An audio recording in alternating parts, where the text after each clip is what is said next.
Hello, I'm Antonio Neves, and this is 3-Minute Ad Age, your daily video news show. At its Feminine Mystique luncheon last week, the Advertising Club brought together a group of speakers who have extensive experience with women's issues in the advertising, marketing, and media fields. One of those was Sheri Baron, president of New York's Gotham agency, which is part of the Interpublic group of companies. Gotham has about 140 staffers, and 75% of them are women. And that's no accident. If you really think about where the advertising business was about 25 years ago, it's a business that was fueled by men in a very male perspective. When we formed Gotham, it was a small group of us who took a piece of business out of Lintos, a very large agency.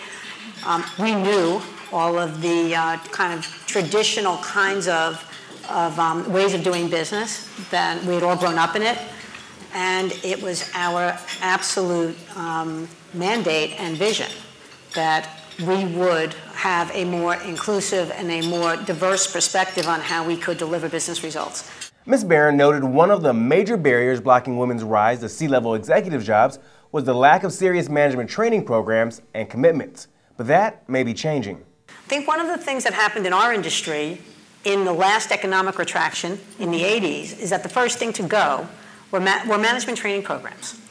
And in the absence of a management training program, what you actually lose is some form of objective, process-driven approach to developing leaders.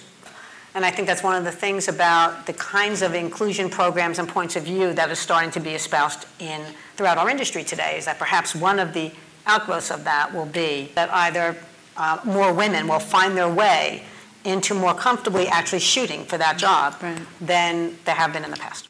Ms. Baron, who is in her 50s and the mother of a 9-year-old, also said for all the progress they've made, female agency executives still pay a dear price for their success. There are few women in our agency who actually have children, and most of them that do are quite young.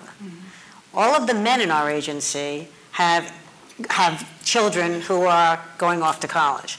And it's an indication that the women who are having children in our agency had to work too long before they could start their families. It's just incumbent upon all of us who are in organizations that are facing this reality to figure out how to make it work better and help people try and grapple with the ideas and ideals of work-life balance. And that's it for this 3-Minute Ad Age. Thanks for being with us. I'm Antonio Neves at Advertising Age in New York.